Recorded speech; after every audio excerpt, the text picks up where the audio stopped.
Hey, everybody. I hope everybody is doing well.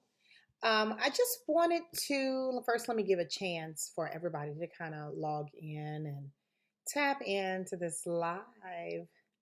Yes, yes, I am ready to give you another tip, especially on finances.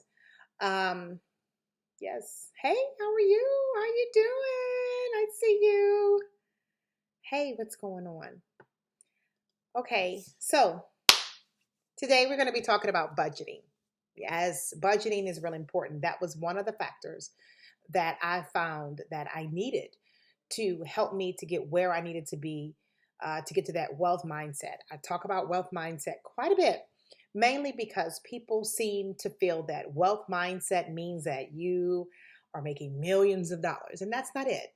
It's basically making the most of the money that you make. And today I want to sit and talk about your budget. Budgeting is very important. And I know it's a part of that mindset that I think most of us have a little problem with because some people think that they have to live paycheck to paycheck. And technically, we don't want to live above our means, we want to live within our means. So, what I want to talk about today is being realistic about your budget. If you've made a budget before, you need to start by forecasting how much money you'll have coming in every month. And this is the way to get started with the budget. So, what you want to do is kind of forecast and focus on how much money that you'll have coming in every month and how much you think you will be spending. Now, the more realistic you are about each of these numbers, the more likely you'll be able to stick to your budget.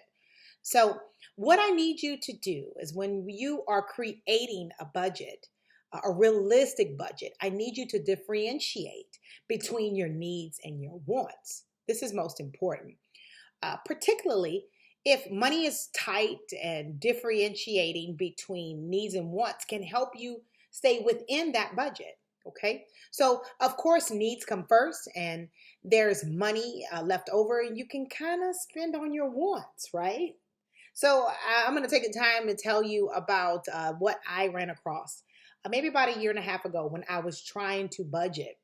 Doing budgeting, I realized it's like, okay, I did pretty well. I made pretty good, doing okay. But for some reason, I was always tight.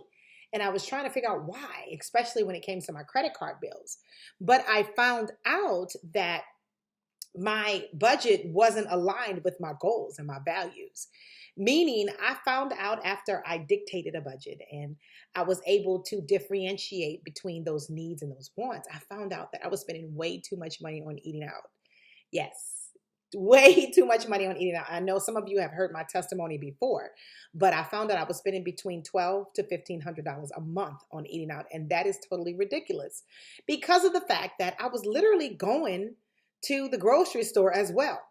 And I know some of you have heard me talk about the freezer challenge, where you know how it is. You go to the grocery store, you buy a pack of chicken, you buy some ground meat, and you buy some ribs, or you buy whatever it is, pork chops. But then you put everything in the freezer. But before you leave to go to work the next morning, you forget to take something out to throw it out. And I think we were talking about this a few months ago. So the thing is, what are you going to do at the end of the day when it's time to get the food cooked or time to prepare? Either you're going to go buy another pack of chicken, or you're going to spend some money on eating out. So it's more than just differentiating between needs and wants. It's making sure that you have the right mindset and having that time management and that planning tool to be able to prepare. So I'm just giving you that little short testimony because it helps somebody else and hopefully it might help you. So, what you want to do is align your budget with your goals and your values. Once you have completed your budget, and you need to study it and you need to see if you're spending money in alignment with your values and your goals. So, basically, your short term and your long term goals. Now, when you do this particular exercise, again, after you attempted to live within your budget for a few months, and you have to reevaluate, just make sure that that is exactly what you're doing. But if you are having difficulty adhering to your budget, you may be overspending on things that aren't really aligned with your goals. So those are some of the things you need to look into. Also, when it comes to budgeting, you need to review and recalculate your budget. A review of your budget every month can help you stay on track with your finances. In essence, a budget is a forecast of what will happen, right? So take the time to go back and recount what actually did happen. Where did you overspend? What did you save? What can you do differently next month? So while it is important to review your budget every month, you probably need to recalculate your budget every 3 to 6 months or whenever something changes dramatically in your financial life. So another aspect in reference to budgeting, you need to include savings as an expense in your budgeting. That's one thing I found that was very important. So you need to decide on an amount you'd like to save each month, okay? And include it as an expense. When you do that, it'll kind of put or just give you some sort of idea. If you have that expense in your budget, you'll be able to allocate those funds and set up a separate savings account and transfer or automatically transfer. You know how we have the banks that are able to do that, especially with online banking. But transfer or deposit money into it every month.